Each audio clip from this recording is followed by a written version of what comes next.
Hi everyone, welcome to SAMA, a weekly program which invites experts each week to discuss a topic from their area of expertise.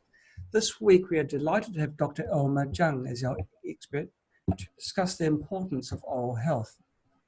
Early on, Elmar realised that treating symptoms is the most common approach that dentists and doctors take now to tackle illnesses. Convinced that there must be a better way, Elmar embarked on a remarkable journey to explore complementary diagnostic and treatment methods that offer a whole person approach. Over the years, Elmar has witnessed firsthand the damage that poor nutrition and toxic dentistry can do to a patient's health, and the transformational changes that happen once they get it right.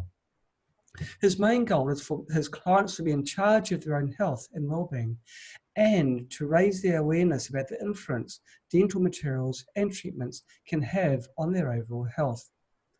Dr. Jung is a qualified holistic dentist with the German Association of Holistic Dentists, a Doctor of Ethics Mayor Medicine, and a German naturopath. Welcome to our show, Elmar. It's fantastic to have you with us. Hello, John. It's an absolutely pleasure, and thanks for having me with you. Let's start off in the deep end. Nothing's coming out right. We'll try and get it right from now on. Let's start at the deep end. How important is oral health? I think oral health is a very, very, very important part, and I think it's very much underestimated, underrated in terms of the whole medicine, because we have a lot. Some say up to 80% of, for example, chronic diseases that could originate or at least be triggered by problems in the mouth. And the mouth, there are different areas where the problems can then be happening. So yes, absolutely, to answer your question, it is a big, big issue. And the oral health, I mean, it starts in the mouth and it ends where the poop comes out. Yes. Because that is the whole area of digestion. And yeah, as I said, it starts in the mouth. So how can it be a problem if people brush their teeth? Most people brush their teeth maybe once or twice a day when they get up and when they go to bed. Is that? Yeah, it's a good idea to have a really good hygienist or hygiene, so that you clean your teeth and every single tooth appropriately. Yes. However, the main important thing is not only the hygiene, it's about what you feed yourself, because that is actually what determines your health. And there are lots of people who don't brush their teeth properly, but they have a really good health and they don't develop decay. Because the real issue with tooth decay, for example, is not the bacteria, as we are always told. Yes, the bacteria play an important part, but they are not the original problem. The problem is actually our diet. If our diet or stress, for example, limits our digestive system and we have a problem there, then the alkaline acid balance of our body gets out of balance. And Steinman and Leonara, they discovered that there is a fluid flow from the inside of the tooth to the outside. So from the pulp through the dentine into the enamel, out into the oral cavity. And as long as we have a balanced life, then this fluid flow keeps going. But if we're within the tooth, you're saying a flow within the tooth? Within the tooth, yeah, it's like a self-defense from the body. And as long as it flows like that, then no bacteria can actually come in. It's only if you have a problem, if you have a bad diet or you are very stressed or something happens, a trauma in your life, then this fluid flow can stop or even reverse. And then when it reverses, then the bugs are brought into.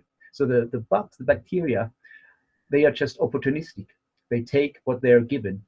And we have to be honest. I mean, we're a lot of bacteria in ourselves. So without bacteria, we just wouldn't be here. Right.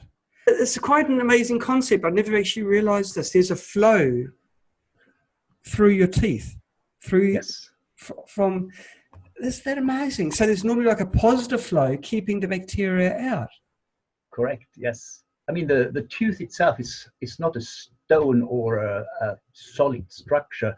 It's filled with miles and miles of tiny little channels. So we have the main channel or the main channels if there's a tooth with more roots, 2, 3, or 4 roots. Yes. Then we have the main channels, but the tiny little channels, they are 2 to 3, some say even 6 miles long per tooth.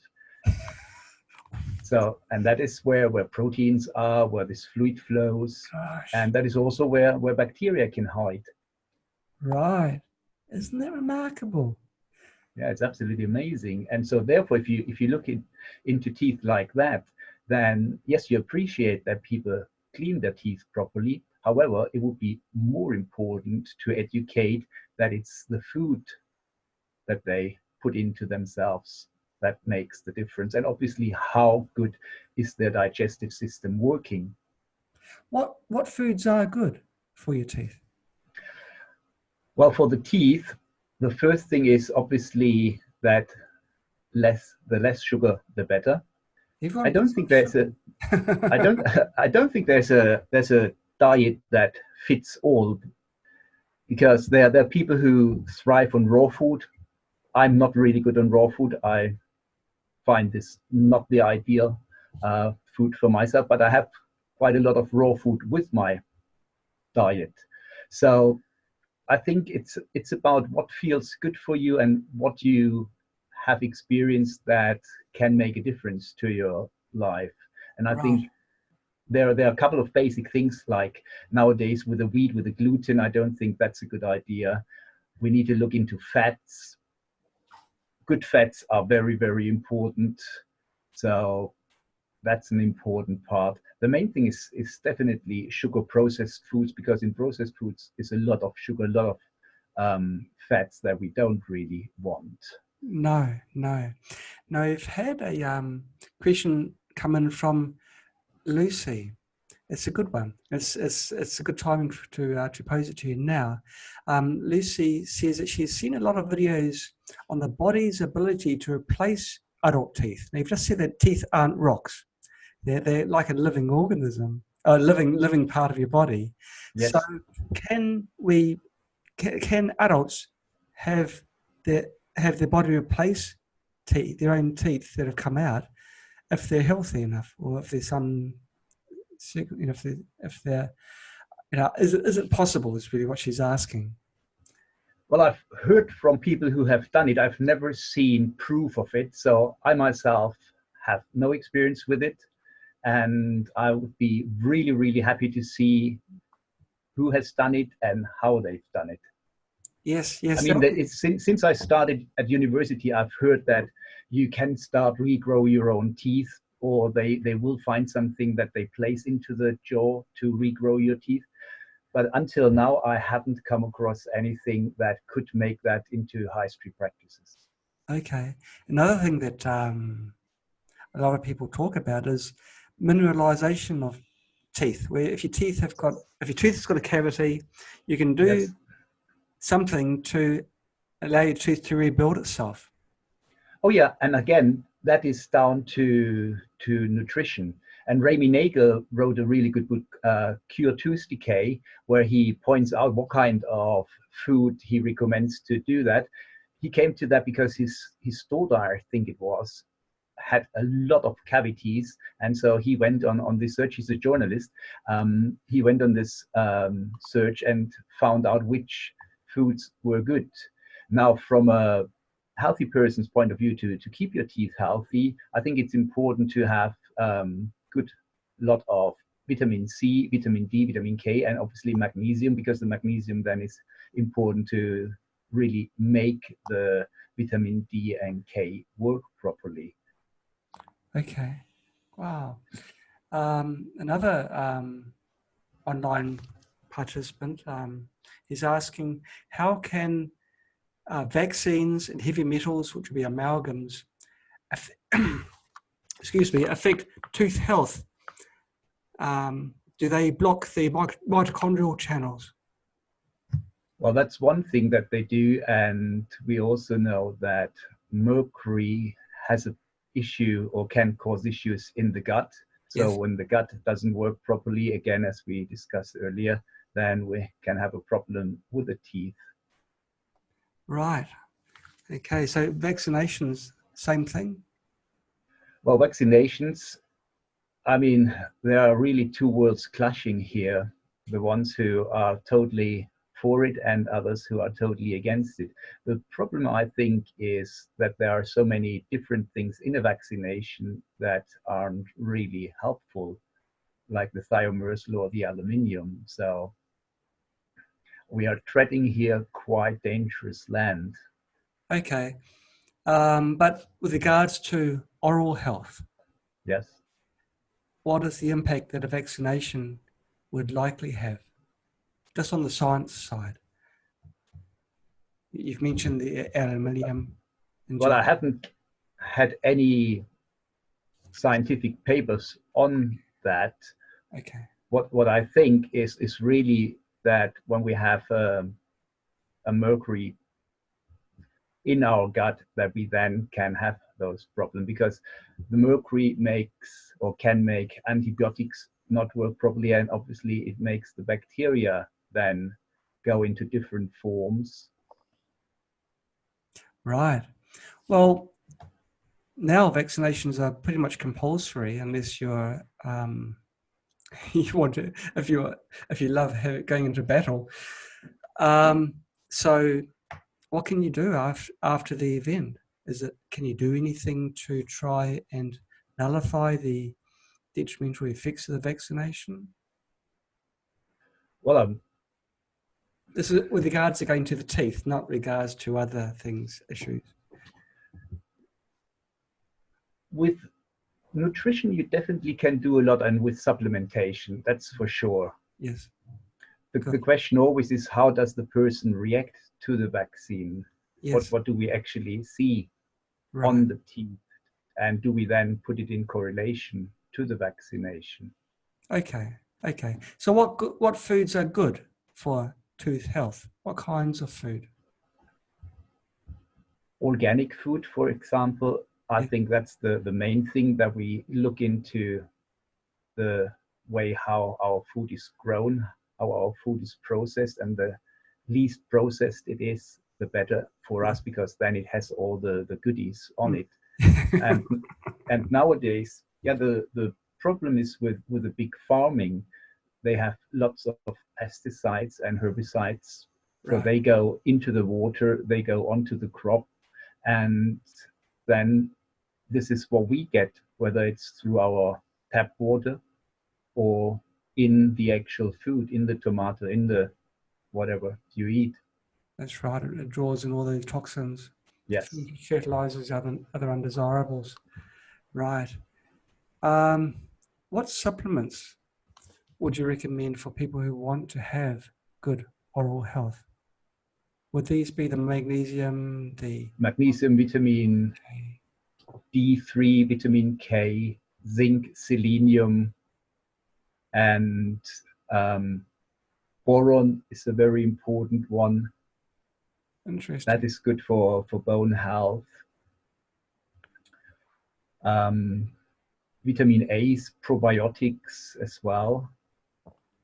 The real problem what we have nowadays is that even if you have your food all organic, then you still, from my experience, need to supplement, because we just don't get everything from our food nowadays, even if it's organic, because there's not enough in the soil Right. to get into the crop. Yes, it's sad. I blame my overpopulation for that. Not enough goodness to go around. Yes, it is a sad situation. Even if you do buy organic, which means no sprays and poisons put on the crop, it doesn't guarantee that it's got all the essential minerals that are required for good health. You know. Yeah, the minerals are really the spark plugs of life, so to say. Yes. So Yes. without the minerals, nothing really works. And I mean, we see that when we do surgery, for example, the patients, they really go on a 2 to 3 weeks advanced supplementation program, so that we know that at least for that period of time, they have those supplements. Ideally, when they come and have a nutritionist or health practitioner who thinks along the same lines, that is the best way to do that. And then during treatment, we have high dose vitamin C infusions, whether that's for mercury removal or for surgery. And I think that is a very, very important part, because not only does it help with the pain or with the healing, it also does the detox.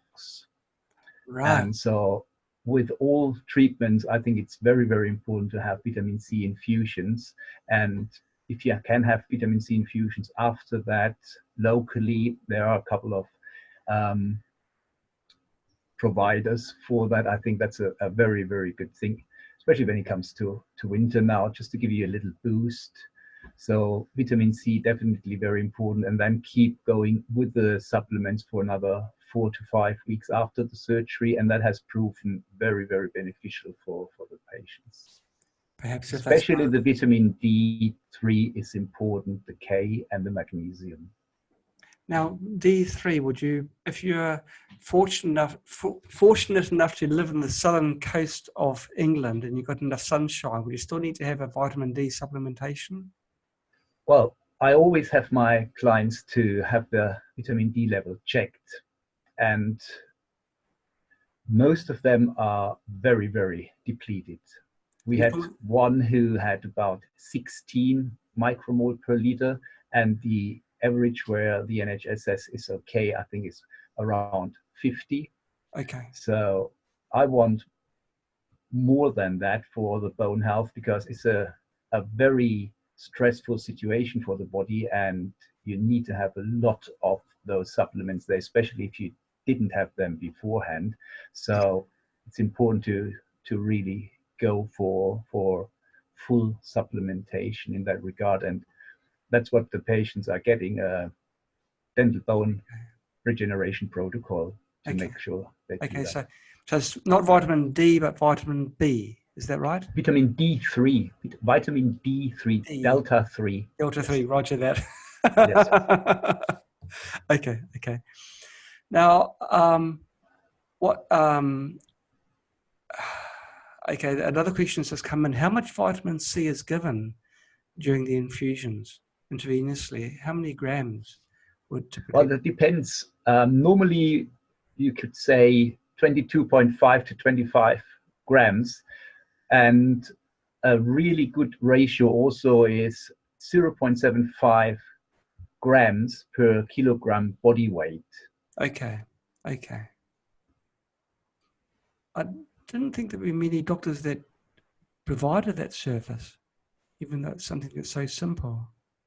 I've heard instances where people have been in hospital during an emergency, a medical emergency, and they had to go to the point of demanding the injection, which is sad, but considering vitamin C is, and what is there to lose? The person's on the deathbed, so what can you do? Yeah, it has quite miraculous properties, the vitamin C. I think it's absolutely essential, and it's cheap if you compare it to other medicine. Maybe that's the answer. I don't think you can actually patent it. That that's be an issue. That's the thing. Yeah, that's the issue. So, but there are doctors in the UK and other countries that do this, in other Western countries. Oh yeah, I mean, they're getting more and more. We're a bit pioneers here, but Germany, for example, there are doctors who do that as well, and in the States, definitely, it's a growing community of biological dentists. That's for sure, because the demand is there from patients. Oh, absolutely. It's amazing how many people nowadays know so much about things, and that is where Facebook groups, for example, the Nico group or Lyme group or whatever group, they exchange their experiences, so they know what's happening. And yeah, with the advent of the internet, this is a great thing. So you have far better educated clients to talk with, which makes it easier in a way. Sometimes it's misinformation, unfortunately. And we were discussing this just before the show, where several good industries are being hammered through manipulation of search results. The Jeremy Ball asks, can liposomal vitamin C be used instead of intravenous vitamin C? Well, yeah, it can be used, and I ask my clients to go threefold with vitamin C: the oral, the liposomal, and the vitamin C as an infusion. Yes. Thomas Levy, he once claimed, I don't know whether he still does that, that the vitamin C as a liposomal is as good as the vitamin C infusion. I haven't seen proper studies for that, so we'll stick with the infusions and give the liposomal on top. Okay. With the infusion, it's directly into your body. You're bypassing the intestinal tract. Correct. And therefore eliminating any chance of injury that a high acid substance will do on your oral tract. That's correct. And it's the same with the liposomal. So you have two dangerous ways of going into your body. Yeah. Right.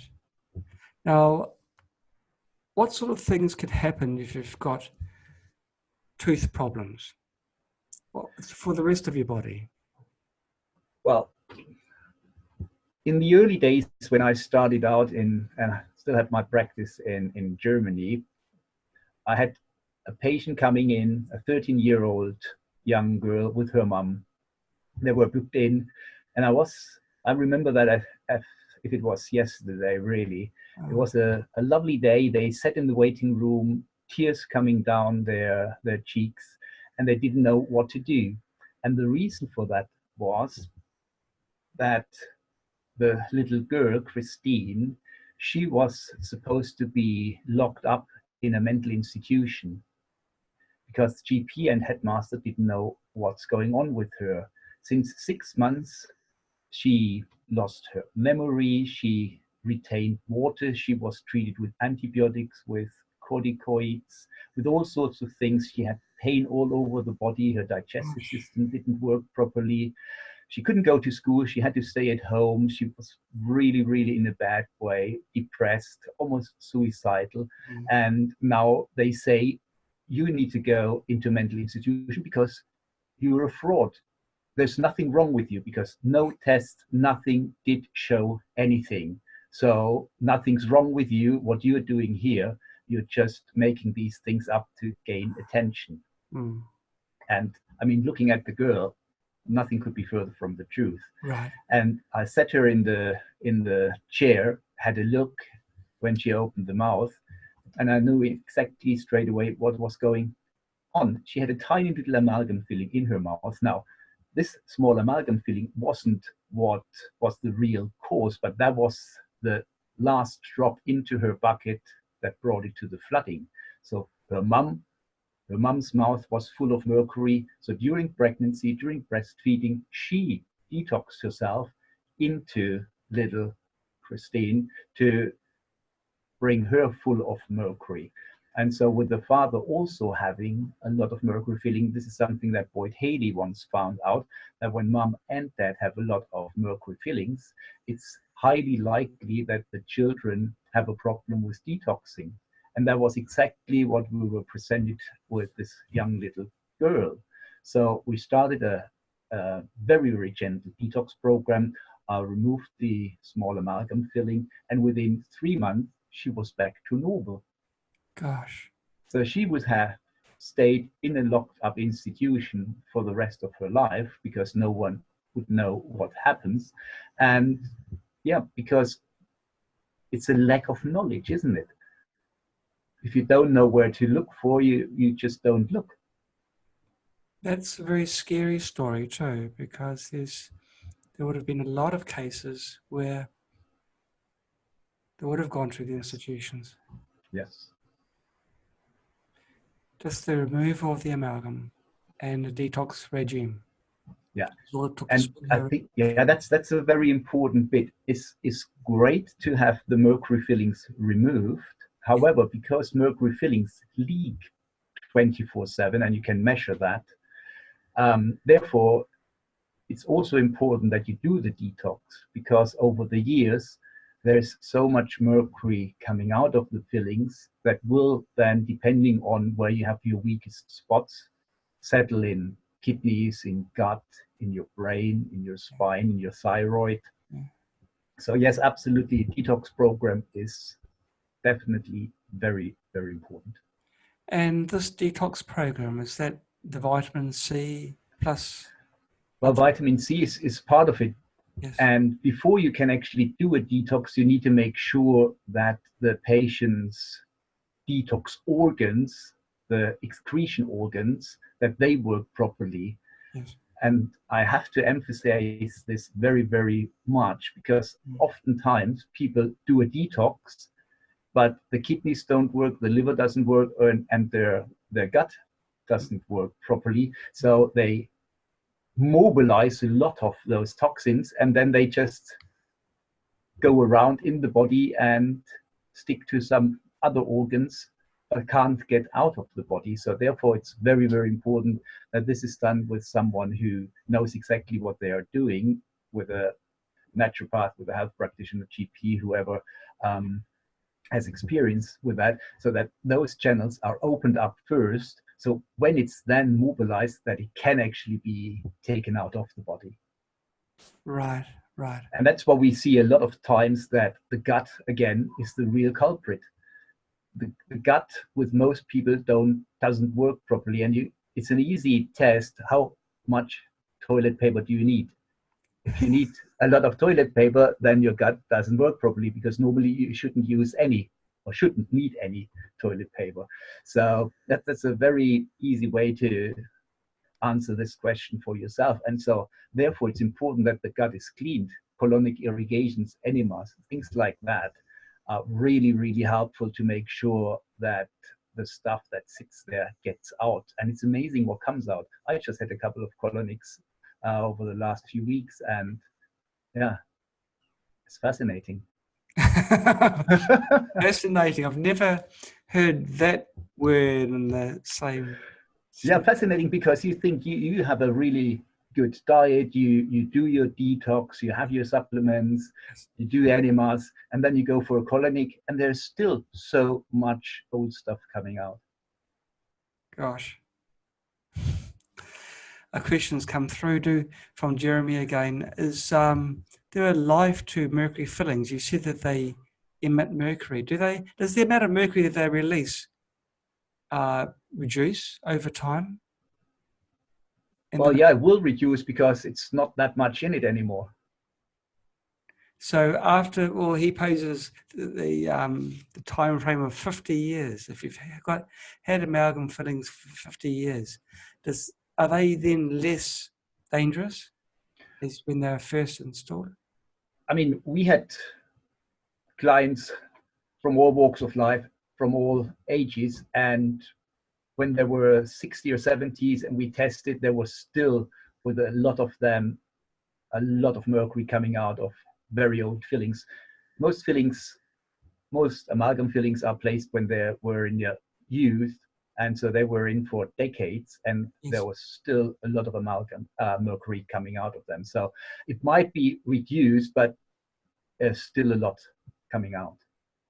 Okay. Okay, oral health. What sort of is it gum diseases which are more dangerous than tooth decay? Well, like tooth decay, gum disease is nothing that strikes from random. It's something showing that fundamental problems are occurring in your body, because it's not a localized issue most of the times. It's, again, something that has to do with your gut. So you need to look at everything. Obviously, it needs to be clarified that there is no plaque, no buildups or hygiene treatment. But a surgery, for example, for gum can only succeed when the underlying causes are really addressed. And most of the times, it is something to do with the gut. And if we go a bit further, then if you have gum problems, then you lose a bit of your hold in life. So you could also look into more emotional issues that could be related to that. And that's the great thing again about tooth organ connections. So we have meridians running through the teeth. The Chinese have those meridians since thousands of years.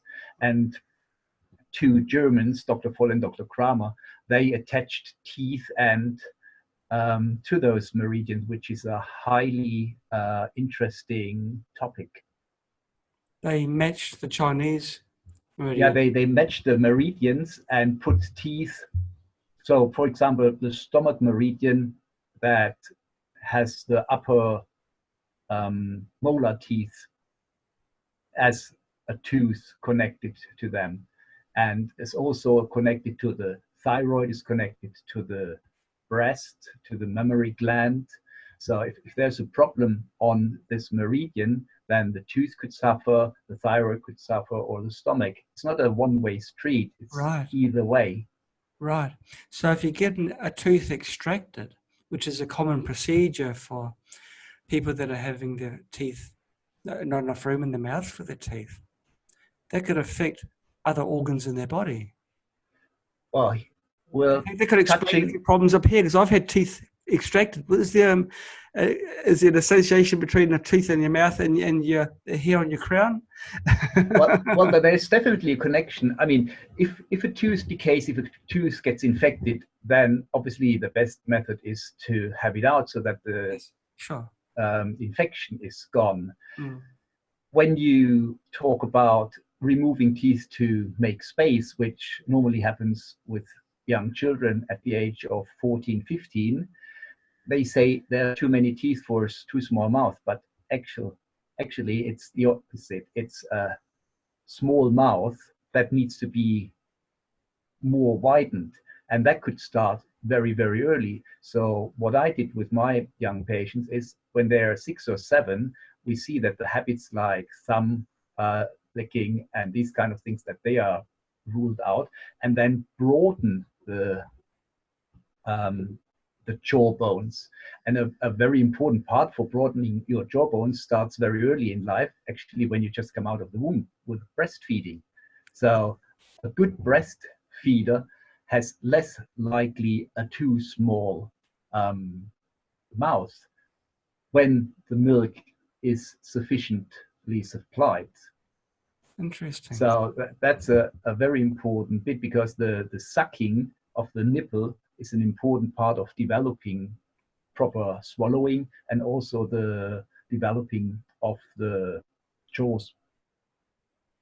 I wonder if that's the reason why there's been an increase in dental issues, because now both husband and wife have to go to work, so the baby's feeding from a bottle.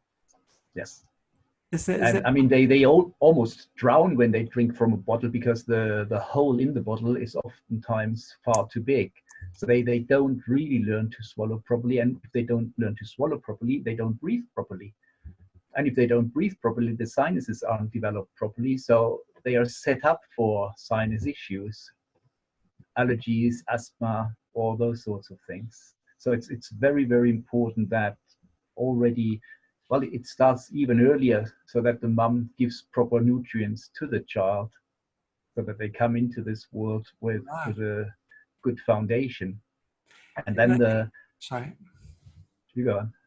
Oh no, I was just going to pass comment that teats are quite often hard. They're hard rubber or hard silicon, and that can't be good for the mouth formation as well. The shape of the mouth must change, I guess, when they're using a teat on a bottle. Oh yeah. Yeah. Yeah, the whole sucking process, swallowing process with a normal sucking device doesn't work like the nipple. Yes. Wow. So very important for young moms to make sure they... Yeah, yeah. Well, I knew that breastfeeding is good for the antibodies being passed from the mother to the child, but there's so much more. And this thing, you're stuck with the mouth the rest of your life, a certain way, formed a certain way because of the way that you drank your milk. I never knew that. It's absolutely gobsmacking. It's important. Why don't more people Oh, realize that? absolutely. It is. Well, unfortunately, we don't get told that at university. Like we hardly ever, I think, I don't really remember that we had more than a few hours of nutrition, if at all, which is the basic or the foundation of real healthy living. No, well, nutrition goes against um, the business models of various industries.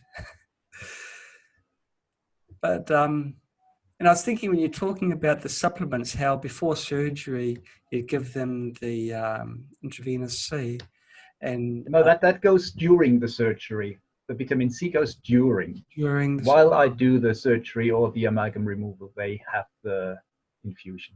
and they have a supplement regime beforehand.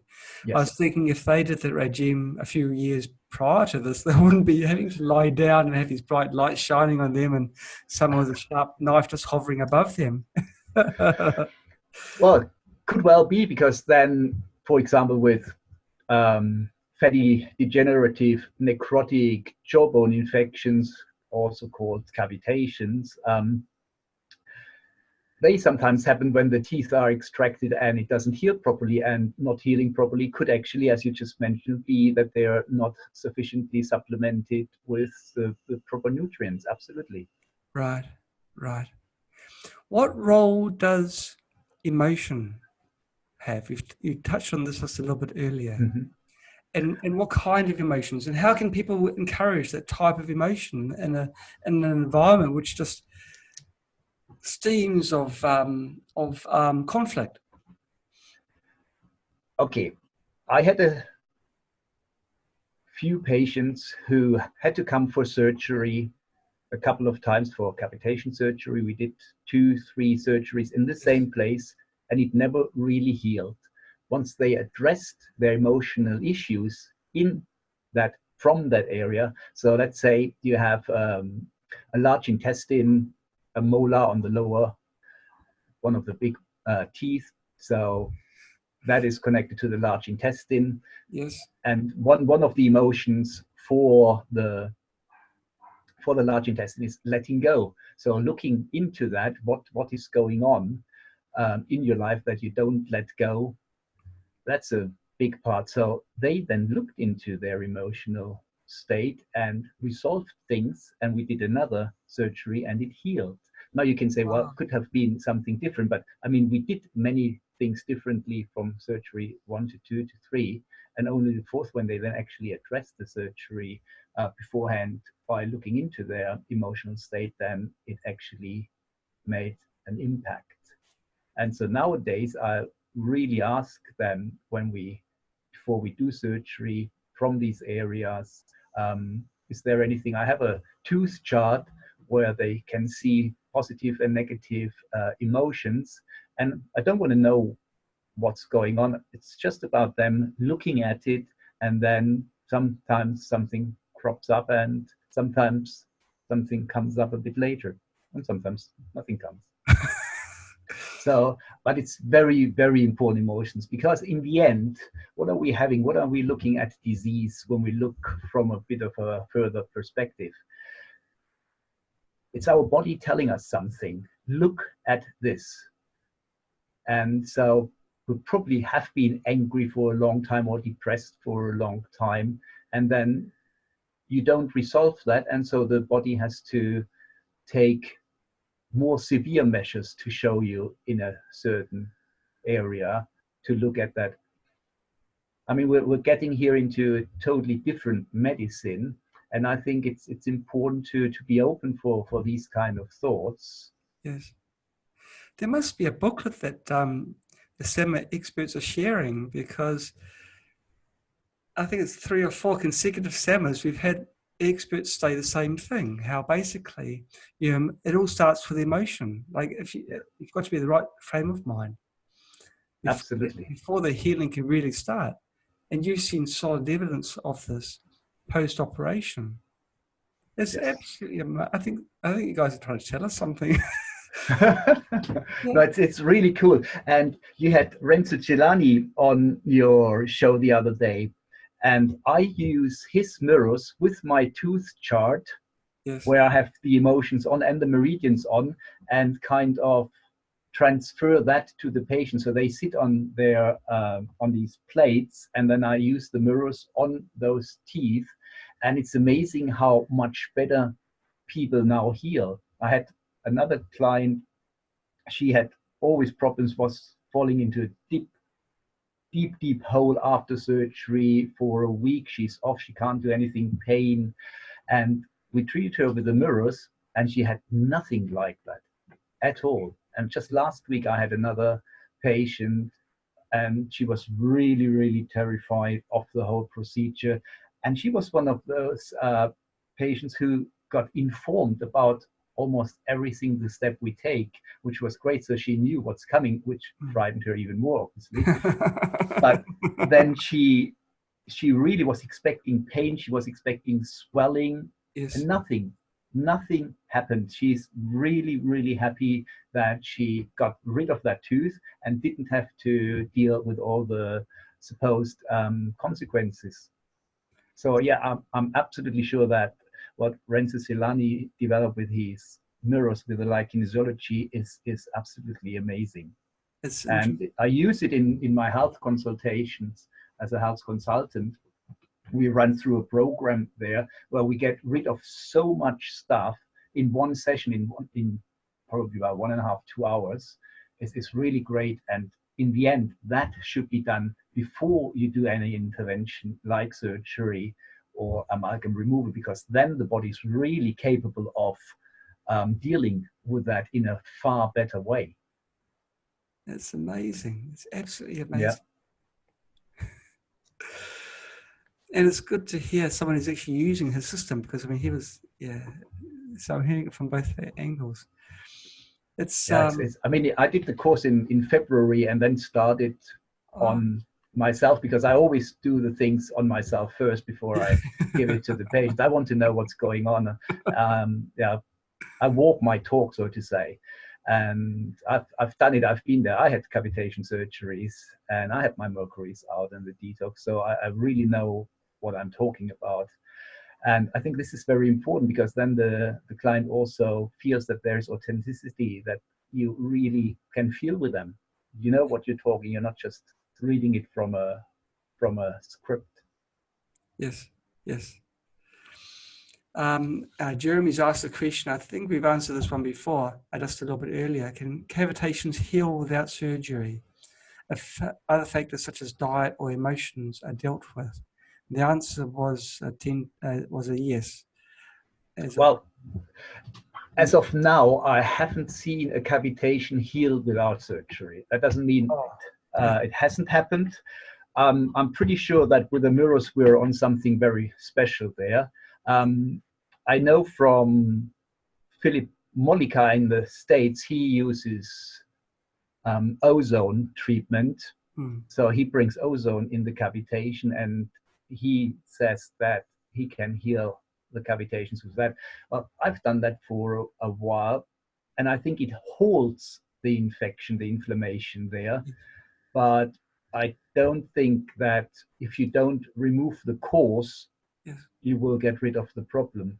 And Dr. Hans Lechner from Germany, I mean, he is researching on that topic for decades.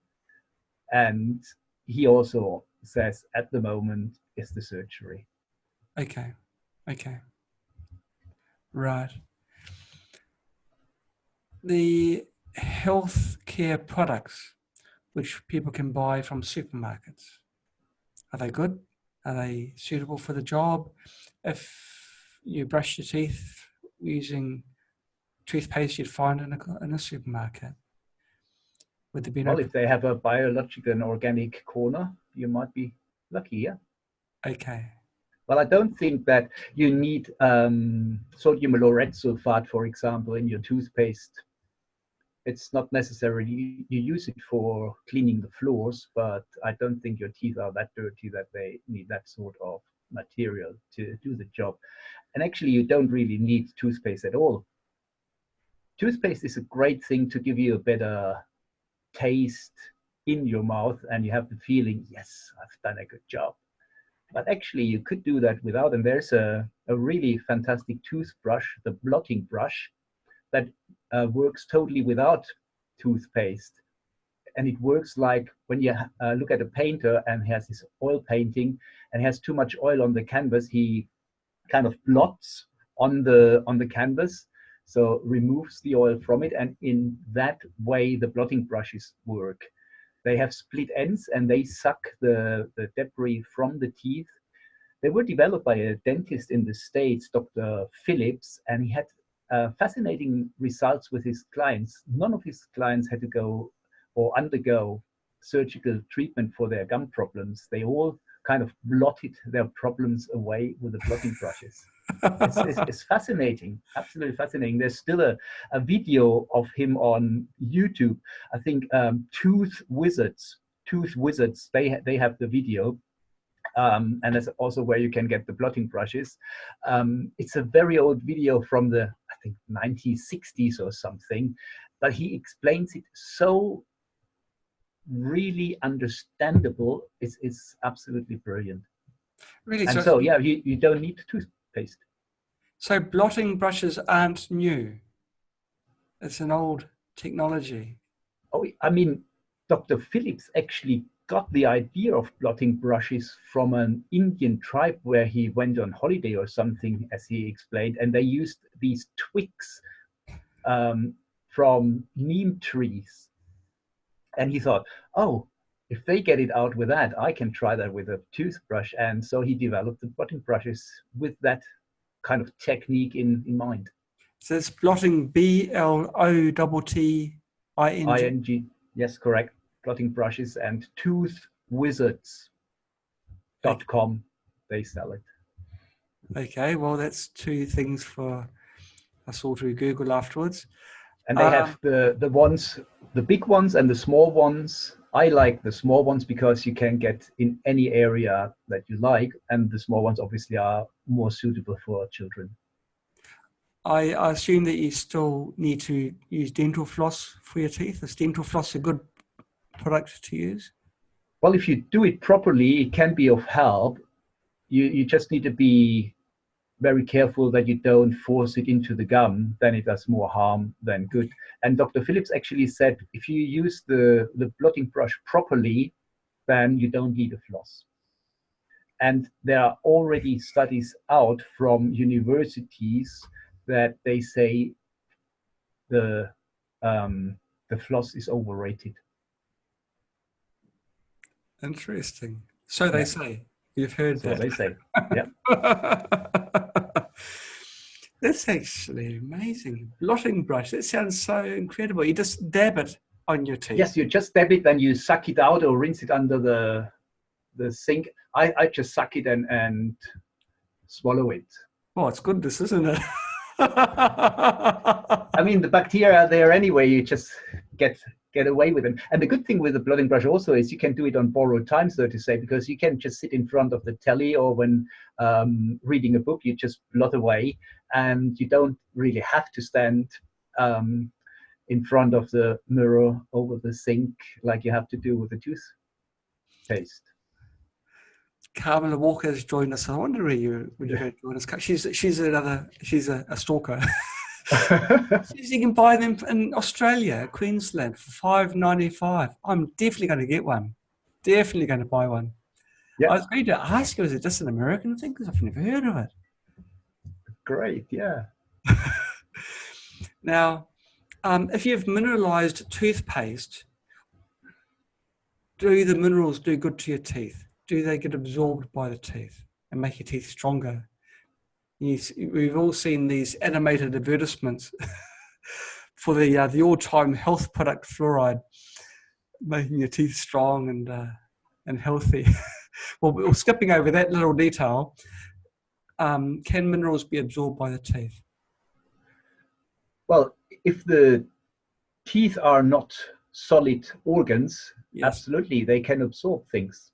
Okay. I think the more important bit is that it comes from the inside through the bloodstream, that the blood is saturated with those minerals so that it can give it from that perspective. Because what we said previously with the self-defense with a fluid flow Yes. from the inside to the outside, as long Yes. as that works properly, then obviously nothing could come in. Right, right. Are there any foods that you can take foods which you, when you consume, blocks up these channels?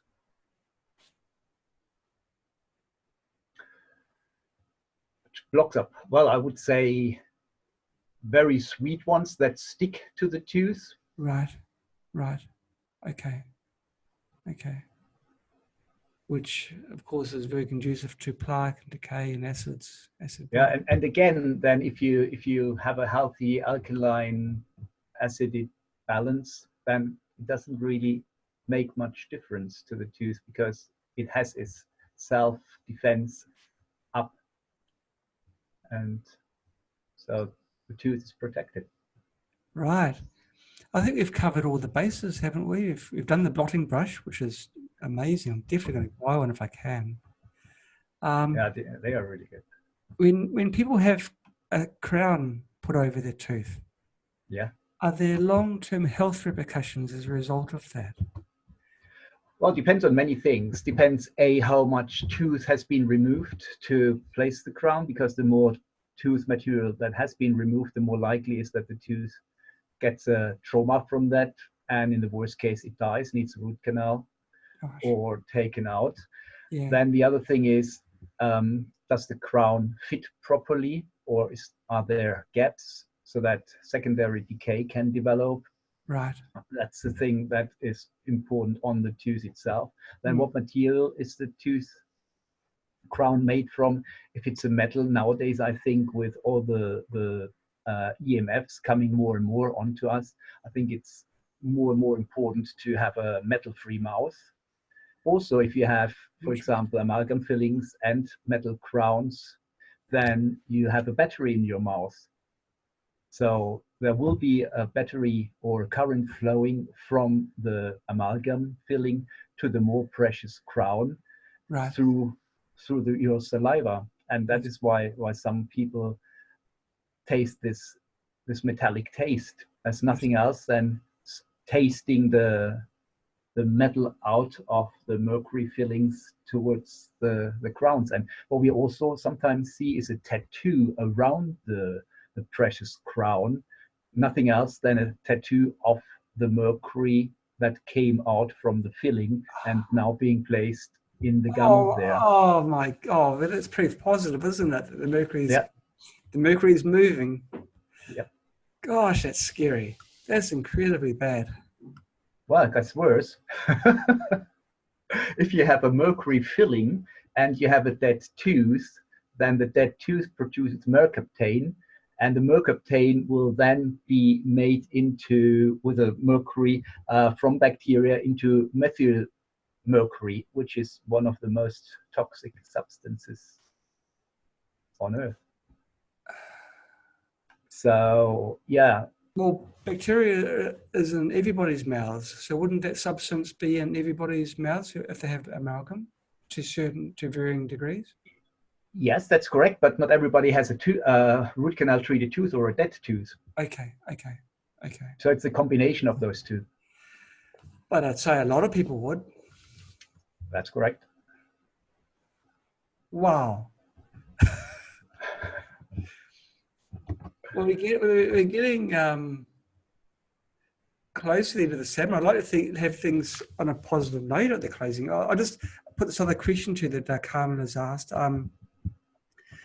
Now, I'll read it to you verbatim. She asked, Dr. Jung, please correct me if I'm incorrect. Is not the tooth enamel clear? When the body is becoming healthy, then the tooth pulp becomes white again. The tooth pulp. I always thought the tooth pulp was red. Yes, it is red, because this is where the blood vessels are, the nerves and the lymph. And the enamel is clear, but that's the very, very outer shell, isn't it, of the tooth? And you've got yes. I mean, people have different colors of their enamel. And yes, he is right that when the tooth is more healthy, then it can go back to the original color, because then the tooth also detoxes. And that's what I've actually seen when I did oil pulling for a couple of months. I think I did it for 3 or 4 months. Yes. My tooth shade actually got at least 2 or 3 shades whiter. So the tooth, the oil pulling pulled the whatever was clogging up the teeth there, pulled it out, and the teeth got whiter. Obviously, I stopped, and then it got yellow again, but that showed me that it works. So, and it's an easy way to do it. It is. What oil did you use? At that time, I used sesame oil. Nowadays, I probably would use, because it's always, well, that's what a lot of people say, it's better to use the coconut oil. Okay. I love sesame oil. Yeah, it has a lovely taste to it. Oh, it's fantastic taste. They make their own sesame oil here in the farms in China. The family who I am, and they grow sesame, and they reap the seeds. They whack them out with long sticks and roast and extract the oil. It's an amazing oil. I mean, that's the thing with making something yourself. When you just mentioned that, you can do your own toothpaste, for example. You use a bit of baking soda, put some hydrogen peroxide in, 3% hydrogen peroxide, a couple of drops, and Celtic sea salt. If you want, use some essential oil, and you have a fantastic and very natural toothpaste.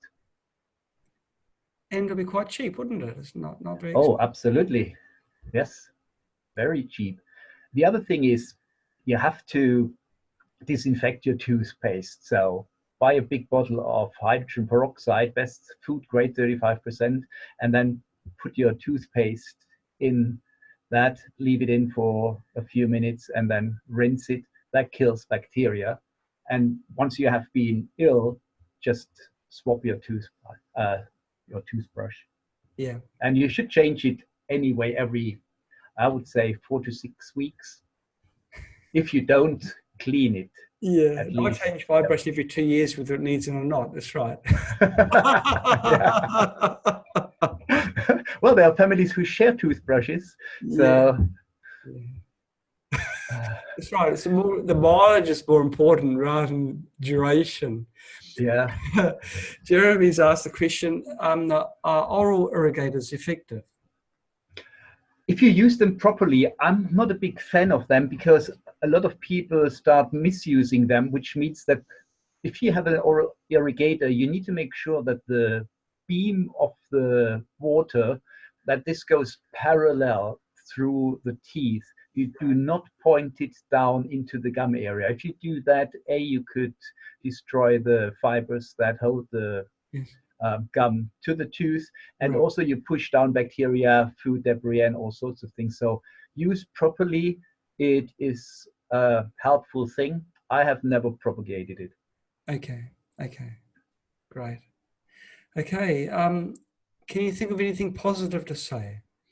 Yeah, I think that everyone really has the capacity and also the determination to do things right. And with information that is out there, information that we provided here on the talk, or what they can get from my little book, Shut Your Mouth and Open Wide, you get an understanding of the connections, how everything is interrelated, that we are a network of organs, that everything what you do on your toe has a repercussion somewhere else in your body. And I think as soon as we understand this kind, or get used to this kind of thinking, that it's not still the Newton thing with cause and effect, it's the human body is far more complicated, and we're nowhere close to really know everything that's going on. So by embracing this kind of thinking, I know that a lot of people will embark on a journey, that they will become healthier, and the information is there. The doctors, the dentists, the practitioners are there. They're waiting for you to come, and the dentists, doctors who aren't open to that, I think the patients will just go to the ones who offer those services. So it will come from the patient that we get a even further paradigm shift in that. It will Yes. not come from the practitioners, because if you've done work for decades, you will not on your last 10 or 15 years change. So you need to be open to that from your personality point of view, and then you will go with your patients, go on that journey, and it's a constant learning curve.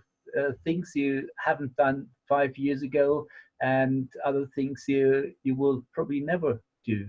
So it's a discovery journey for us as practitioners as well as for the patient, and it's always important to look into it from a point of view: what does my body, my soul, or however you look at life, want to tell me with what I'm facing at the moment? Mm, mm, mm.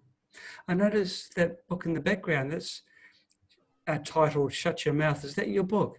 That just That's happened my to book, yes. be casually thrown on the back shelf facing the camera. That's, Great. Great. can you see, Shut Your Mouth and Open Wide. It's 120 pages and very easy written, and you get a good overview and an idea how this connection works. And Yes. I mean, it's a really good one. There are a couple of others: Toxic Dentistry Exposed, from my colleague and friend Gray Munro Hall, and that goes into far more specific. So if you start with Shut Your Mouth and then go to that, that's probably a really good progression.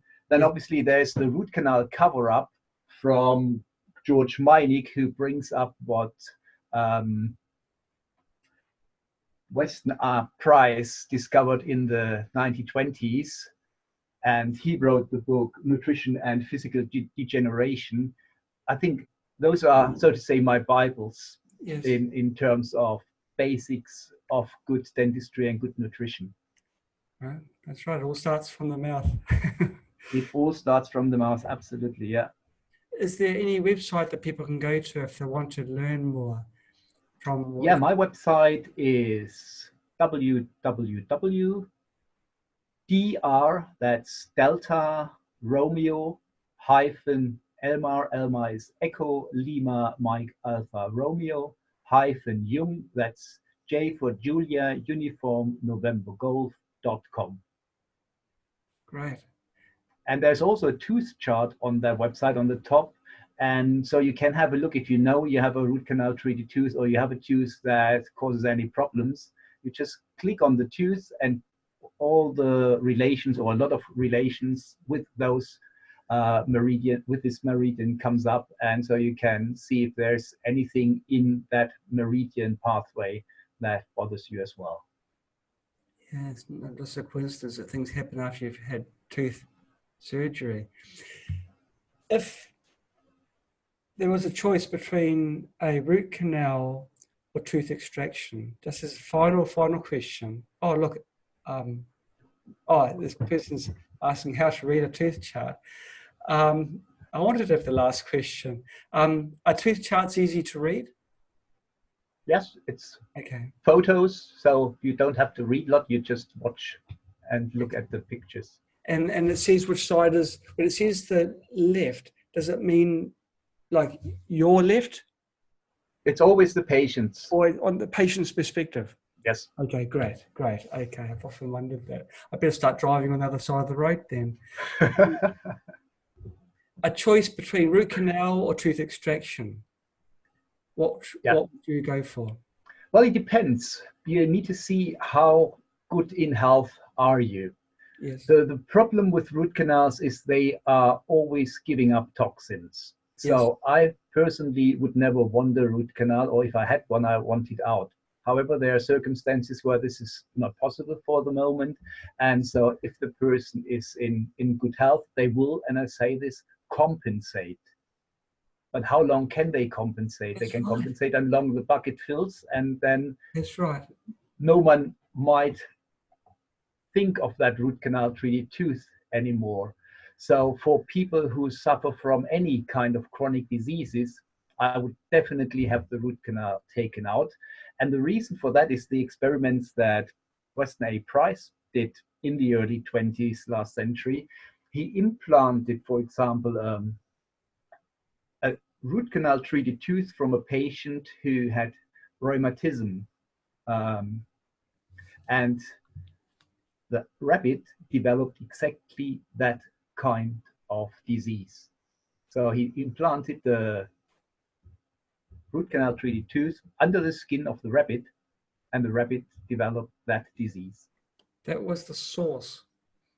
That was this. Well, that it just shows, not necessarily what is the source, but it shows that those root canal treated teeth gather these toxic elements and are then a reservoir to poison your body on an ongoing basis. And that's why I say, if you are healthy, yes, you might compensate those, but they will never be good for you.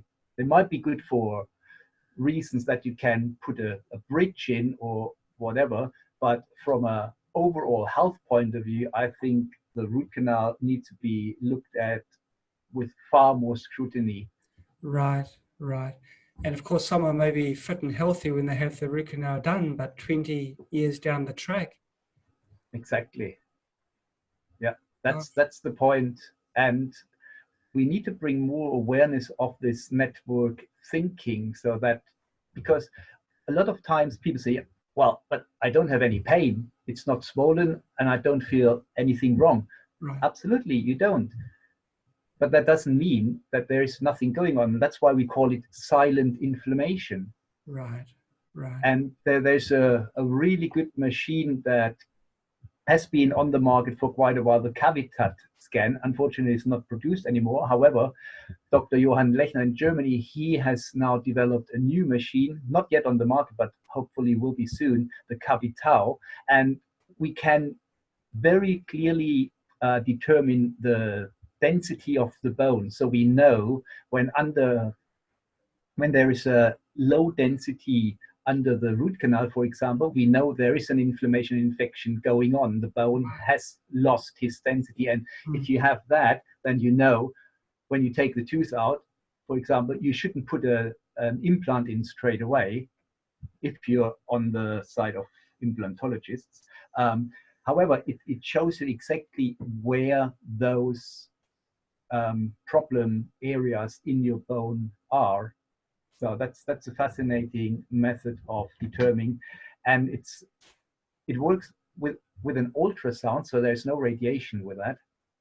So that's a really, really good thing to know and to show patients that there is a problem going on. Something else is the Orotox test. The Orotox test is a very, very simple test where you have a paper point and you bring the paper point between the tooth and the gum of the tooth.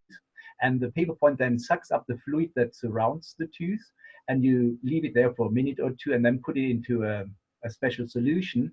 And after 5 minutes, you can check how toxic is that tooth.